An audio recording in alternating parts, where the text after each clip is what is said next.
And स्वागत है आप सभी का आपके अपने YouTube channel determination study platform में। दोस्तों आज हम बात करने वाले हैं क्लास 10th के विज्ञान में अति लघु उत्तरीय प्रश्न में पूछे जाने वाले सभी महत्वपूर्ण प्रश्नों के बारे में। दोस्तों जैसा कि मैं बता दूं, इसमें जितने भी महत्वपूर्ण क्वेश्चन मैं बताऊंगा वही एग्जाम में आने वाले हैं। आप इन्हें बिल्कुल भी स्किप मत कीजिएगा, सभी क्वेश्चन को तैयार कर लीजिएगा। आपको मैं बता दूं तो सबसे पहले इसमें से 4 प्रकार से प्रश्न पूछे जाते हैं साइंस में, और मैं इनमें जिन जो प्रश्न मैं आपको प्रोवाइड करने जा रहा हूं उनमें केमिस्ट्री, बायोलॉजी, फिजिक्स तीनों विषय का निचोड़ है, और तीनों विषय में से मिक्स क्वेश्चंस हैं जो बहुत ही बार एग्जाम में पूछे गए हैं और पूछे भी जाएंगे इस बार। ठीक है, तो इसमें बहुविकल्पी, अति लघु उत्तरीय, लघु उत्तरीय, विस्तृत उत्तरीय 4 प्रकार से प्रश्न पूछे जाते हैं, जिसमें से मैं बहुविकल्पी ऑलरेडी बता चुका हूँ। अति लघु उत्तरीय का वीडियो मैं इस बार प्रोवाइड करूँगा और इस बार बता रहा हूँ, और लघु उत्तरीय जो है इस बार इसको मैं प्रोवाइड कर दूंगा, विस्तृत उत्तरीय भी कर दूंगा। ठीक है, तो आप बने रहिए हमारे वीडियो में। चलिए देखते हैं पहला क्वेश्चन। भी क्वेश्चन है दोस्तों, तो बहुत ही महत्वपूर्ण क्वेश्चन है। आप ये वीडियो को बिना स्किप किए हुए देखिएगा। तो चलिए बिना टाइम वेस्ट किए हम अपने पहले क्वेश्चन की तरफ चलते हैं।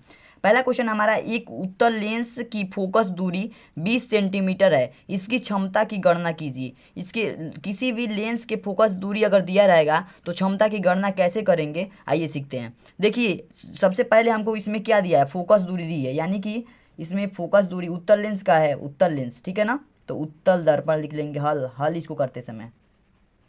ये फिजिक्स का क्वेश्चन है और 2 नंबर के आते हैं इससे, ठीक है। तो उत्तल लेंस,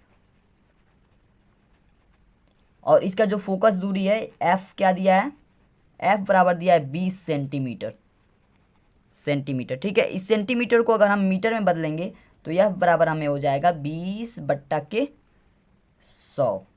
1 जीरो से 1 जीरो कट जाएगा, 2 पचे के 10, यानी कि 1/5 मीटर हमें प्राप्त होगा। ठीक है, इसको हम मीटर में बदल दिए। अब देखिए क्या करेंगे, इसकी क्षमता बतानी है, तो क्षमता को हम पी से डिनोट करते हैं। इसकी क्षमता बतानी है, किसकी क्षमता,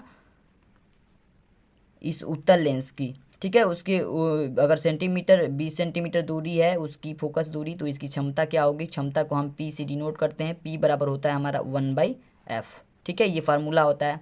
तो 1/f, एफ की जगह पे हमें क्या प्राप्त हुआ है, एफ बराबर हमें यहाँ पे निकाले 1/5, तो 1/5, और ये नीचे है 5 तो ये ऊपर चला जाता है, ऊपर गुणा हो जाता है, तो 5, और ये प्लस में है तो आगे प्लस। और क्षमता को, किसी भी लेंस की क्षमता को हम डायोप्टर में मापते हैं, तो +5 डायोप्टर, ठीक है। तो ये आपका आंसर हो जाएगा और आप इसे आसानी से कर लेंगे। ऐसे प्रश्नों को आसानी से कर लीजिएगा, आपका 2 नंबर कहीं नहीं जाने वाला। आइए देखते हैं अब अगला क्वेश्चन, क्वेश्चन नंबर 2।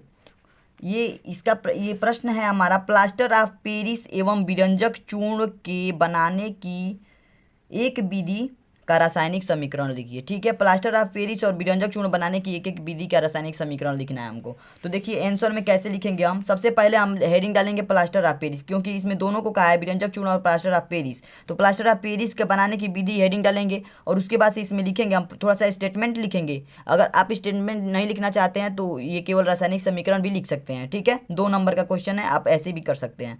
देखिए यहाँ पे स्टेटमेंट में क्या लिखेंगे, जिप्सम को 120 डिग्री सेल्सियस या 130 डिग्री सेल्सियस ताप पर गर्म करने से प्लास्टर ऑफ पेरिस का निर्माण होता है। ठीक है ना, जिप्सम को अगर हम 120 या से लेकर के 130 डिग्री सेल्सियस तक अगर गर्म करेंगे तो हमें क्या प्राप्त होगा, प्लास्टर ऑफ पेरिस। ठीक है, यहाँ पे आप देख सकते हैं रासायनिक समीकरण से मैंने दर्शा दिया है, जिसमें ये 2 और CaSO4 × 2H2O, ये जिसको हम जिप्सम बोलते हैं, और इसको 120 डिग्री सेल्सियस और से 130 डिग्री सेल्सियस पर गर्म करने पर CaSO4 के whole twice H2O plus 3H2O ये बाहर निकल जाता है। ठीक है, 3H2O ये बाहर निकल जाता है और ये प्लास्टर ऑफ पेरिस का निर्माण होता है। ठीक है, अगला है हमारा इसी में का विरंजक चूर्ण का भी एक एक विधि लिखनी है, और इसमें क्या करना है, रासायनिक समीकरण भी दर्शाना है। तो यहाँ पे देख सकते हैं आप विरंजक चूर्ण, विरंजक चूर्ण में भी यह थोड़ा सा स्टेटमेंट लिखना है, इसको पढ़ सकते हैं आप। यह सूखे बुझे चूने पर क्लोरीन की क्रिया से प्राप्त होता है, यानी कि सूखा हुआ बूझा के साथ अगर क्लोरीन की हम क्रिया कराते हैं, रिएक्शन कराते हैं, तो हमें जो प्राप्त होता है वही होता है विरंजक चूर्ण।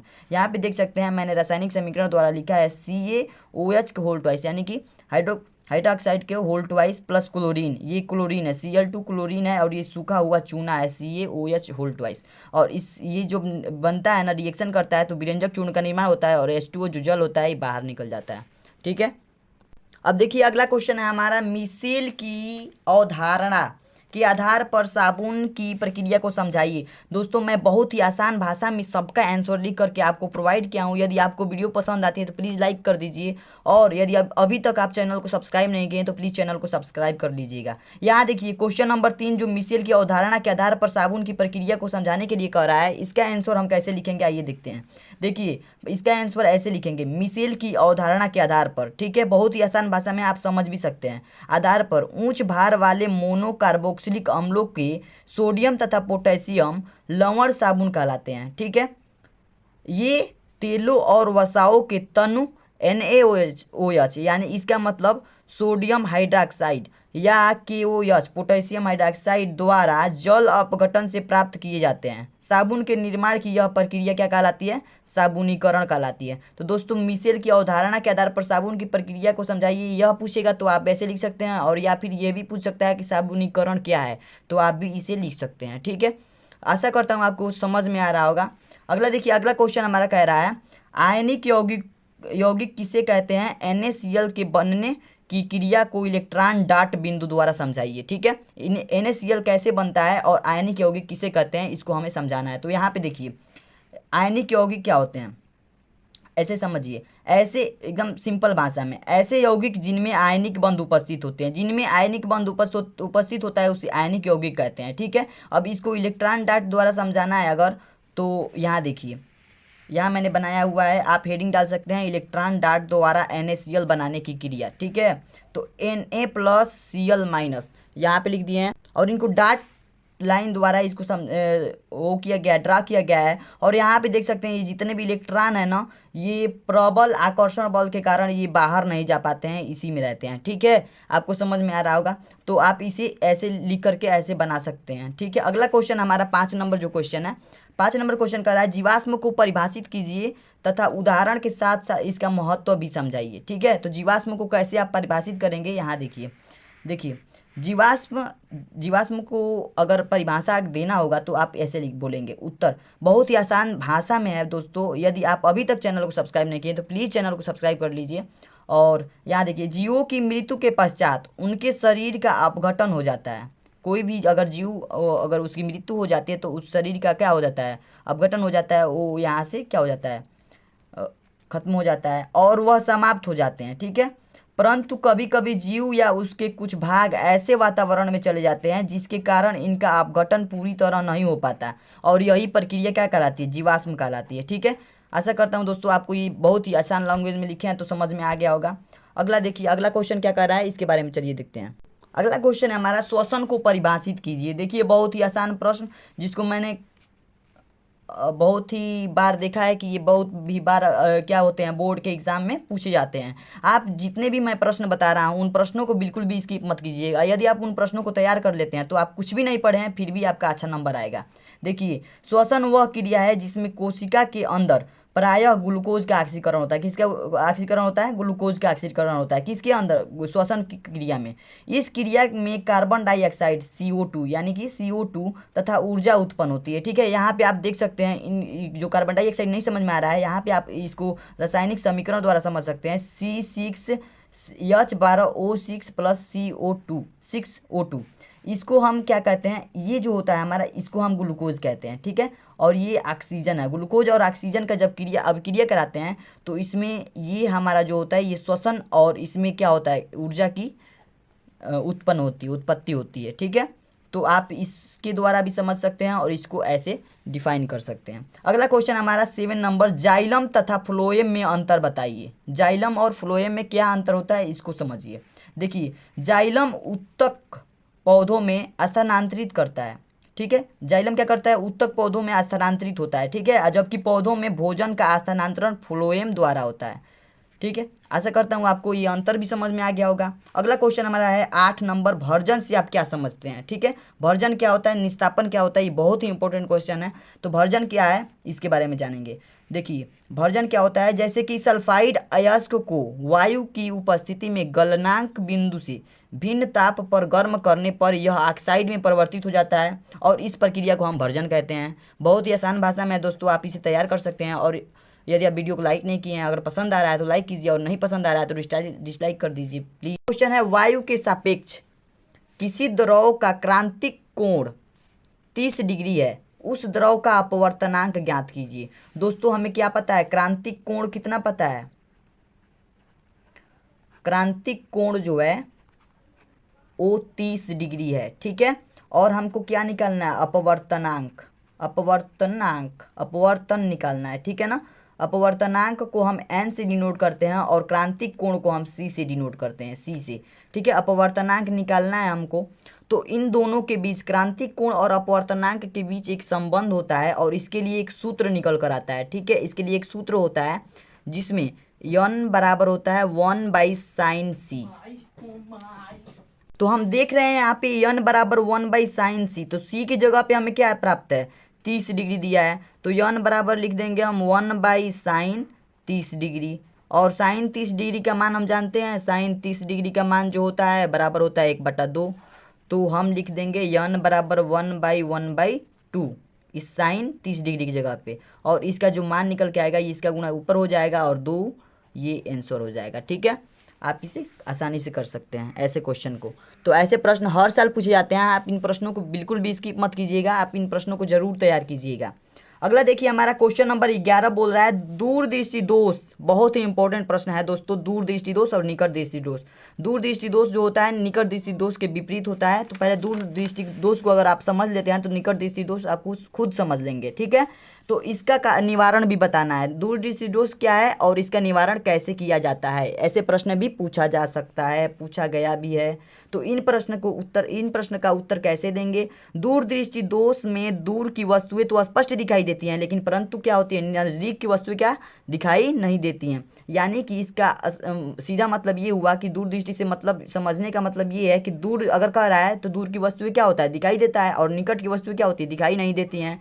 दूरदृष्टि दोष के कारण, दूरदृष्टि दोष के निवारण के लिए हम क्या करते हैं, उत्तल लेंस का प्रयोग करते हैं, ठीक है। कभी भी हम दूरदृष्टि दोष का अगर रोग हो जाता है ना, तो इस रोग के निवारण के लिए हमें उत्तल लेंस के उपयोग की आवश्यकता पड़ती है, ठीक है। क्वेश्चन है हमारा 12 नंबर क्वेश्चन है, 1.5 वोल्ट के एक सेल का आंतरिक प्रतिरोध 0.5 ओम है, इस सेल द्वारा प्राप्त अधिकतम धारा का मान क्या होगा। दोस्तों बहुत ही इंपॉर्टेंट क्वेश्चन है ये, तो इसका हल हम इसको सॉल्व कैसे करेंगे, ये 2 नंबर कभी कभी 4 नंबर में भी पूछा जाता है। तो हमको विभवांतर जो दिया है V बराबर दिया है 1.5 वोल्ट, ठीक है, और इसका प्रतिरोध दिया है यहाँ पे 0.5, यानी प्रतिरोध R बराबर दिया है हमको 0.5 ओम, ठीक है। तो हमें क्या निकालना है, यहाँ पे अधिकतम धारा मतलब I का मान निकालना है, I बराबर क्या होगा ये हमें निकालना है। तो हम दोस्तों जानते हैं ओम के नियम से, ओम का नियम क्या कहता है, ओम के नियम से हम लिखेंगे ओम के नियम से। तो ओम के नियम से हमको पता है, यहाँ पे हम कर देते हैं दोस्तों, ओम के नियम से हम जानते हैं कि जो V होता है विभवांतर होता है I और R, यानी कि प्रतिरोध और धारा के गुणनफल के बराबर होता है। और यहाँ पे जो V बराबर, अब इसी में हम अपना जो मान है वो फाइंड अप कर देंगे तो हमारा आंसर प्राप्त हो जाएगा। जो V दिया है 1.5 वोल्ट दिया है, तो इसको 1.5 बराबर में इसको I की जगह पे क्या, I की जगह पे कुछ नहीं है तो I हमको निकालना है, तो I वैसे ही रहने देंगे। और फिर इंटू में R दिया है, तो R का मान हमें 0.5 ओम पता है, तो 0.5 लिख देंगे, ठीक है। और अब जब I निकालेंगे ना तो 1.5 बाई ये जब इधर गुणा में है तो इधर भागा में आ जाएगा 0.5 बराबर हो जाएगा I। अगर हम I का जब मान निकालेंगे तो I बराबर हो जाएगा हमारा 15, यानी कि दशमलव और दशमलव हट जाएंगे, दोनों एक एक स्थान के बाद हैं तो, और बट्टा में 5, और इसको हम भाग कर देंगे तो I बराबर हमें प्राप्त होगा 3, ठीक है। तो इस प्रकार से आपका आंसर आ जाएगा। ऐसे प्रश्न हर बार एग्जाम में पूछे जाते हैं, आप इन्हें जरूर तैयार कर लीजिएगा। अगला क्वेश्चन हमारा 13 नंबर, श्वसन तथा दहन में 4 अंतर बताइए, ठीक है। तो आपको सबसे पहले क्या करना है, कॉलम बनाना है, एक ऐसा एक कॉलम बना लेना है, ठीक है। और इस कॉलम में टॉपिक वाइज अपने एक एक नंबर वाइज क्या करना है, एक एक अंतर को स्पष्ट करना है, ठीक है। श्वसन में देखिए आप, श्वसन में एक अंतर देख सकते हैं, यह जैविक नियंत्रण में होने वाली विशेष ऑक्सीकरण क्रिया होती है, और दहन जो होता है यह अनियंत्रित ऑक्सीकरण क्रिया होती है, ठीक है। दूसरा स्टेप कह रहा है कि यह क्रिया यानी श्वसन की क्रिया क्या होती है, सामान्य ताप पर होती है, यानी 25 से 45 डिग्री सेल्सियस के बीच होती है, और यह प्रक्रिया उच्च ताप पर होती है, इससे भी ज़्यादा ताप पर दहन की प्रक्रिया होती है। श्वसन का जो तीसरा है, तीसरा अंतर, यह क्रिया एंजाइम की सहायता से होती है और दहन जो होता है एंजाइम की सहायता से नहीं होता है। अगला चौथा है, इसमें श्वसनांगों की आवश्यकता होती है और दहन में श्वसनांगों की आवश्यकता नहीं होती है। तो आप ऐसे प्रश्नों को तैयार कर सकते हैं। बिल्कुल, अगर आप श्वसन तैयार कर लिए तो आपको दहन याद हो जाएगा, क्योंकि उसके विपरीत में लिखते जाना है, ठीक है, उसके अपोजिट। अगला है हमारा स्नेल का अपवर्तन नियम, बहुत ही इंपॉर्टेंट क्वेश्चन। स्नेल का अपवर्तन नियम क्या कहता है, देखिए यहाँ पे, स्नेल के अपवर्तन नियम के अनुसार किन्हीं दो माध्यमों के लिए आपतन कोण आई की जया तथा अपवर्तन कोण आर की जया का अनुपात नियतांक होता है। यानी कि दोनों कोण होते हैं ना, आपतन कोण और अपवर्तन कोण, तो इनके जो बीच की जो जया होती है नियतांक होती है। और इसको हम इस तरह से भी डिफाइन कर सकते हैं, sine i by sine r बराबर नियतांक, ठीक है। तो आप ऐसे अगर प्रश्न में अगर अपने कॉपी में लिख करके आते हैं परीक्षा में, तो आपको 2 नंबर, यानी कि इस क्वेश्चन पर केवल 2 नंबर, और आप सभी प्रश्न तैयार कर लेते हैं और ऐसे लिख कर आते हैं तो आपको सारा नंबर मिल जाएगा, ठीक है। अगला क्वेश्चन हमारा है 15 नंबर क्वेश्चन, किसी लेंस की क्षमता से आप क्या समझते हैं, ठीक है। इसमें हम ये नहीं कह सकते हैं कि केवल एक ही क्वेश्चन इंपॉर्टेंट है। मैं जितने भी क्वेश्चन बता रहा हूँ इसमें सभी इंपॉर्टेंट है। यदि आप इन सबको रट लेते हैं, याद कर लेते हैं, तो आपको अच्छा मार्क्स लाने से कोई नहीं रोकेगा। तो इस लेंस की क्षमता से हम क्या समझते हैं, इसका आंसर कैसे देंगे। लेंस की प्रकाश की किरणों को अभिसारित या अपसारित करने की क्षमता ही लेंस की क्षमता कहलाती है, ठीक है। तो आप इसे आसानी से अभिसारित या अपसारित करने की क्षमता को हम लेंस की क्षमता कहते हैं, ठीक है। अगला क्वेश्चन है हमारा, नेत्र की समंजन क्षमता से आप क्या समझते हैं, ठीक है। नेत्र की समंजन क्षमता से आप क्या समझते हैं, इस प्रश्न का आंसर देखिए कैसे लिखेंगे हम लोग।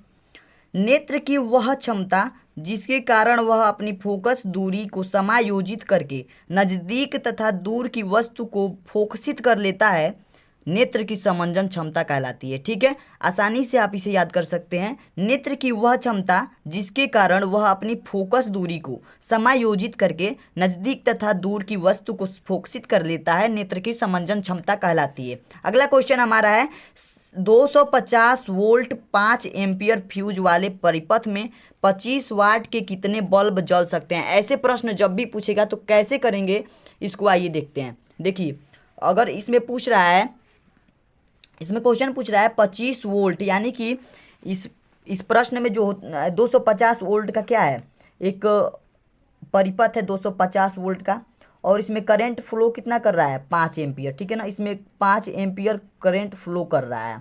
तो परिपथ में 25 वाट के कितने बल्ब जल सकते, 25 वाट के बल्ब जलाना है हमको। तो हम जानते हैं कि जो इसका सामर्थ्य होगा, अधिक से अधिक जो सामर्थ्य, यानी कि सामर्थ्य मतलब पावर जो होगा इसका पी, सामर्थ्य, अधिक से अधिक सामर्थ्य होगा। अधिक से अधिक सामर्थ्य बराबर होता है हमारा विभवांतर गुणे में विद्युत धारा, V इंटू में I। तो V का मान क्या दिया है, 250 वोल्ट, और I का मान दिया है 5। अगर हम इसका गुना कराएंगे तो 25 25 125, ठीक है, 1250 हो जाएगा हमारा वाट। इसको वाट में लिखते हैं, ठीक है। इतना वाट हो गया। और कितने बल्ब जल सकते हैं, तो मान लीजिए कि हम n बल्ब जला रहे हैं, ठीक है, n। तो अगर n बल्ब जल सकते, n बल्ब मान लिए कि n बल्ब हम जला सकते हैं, ठीक है।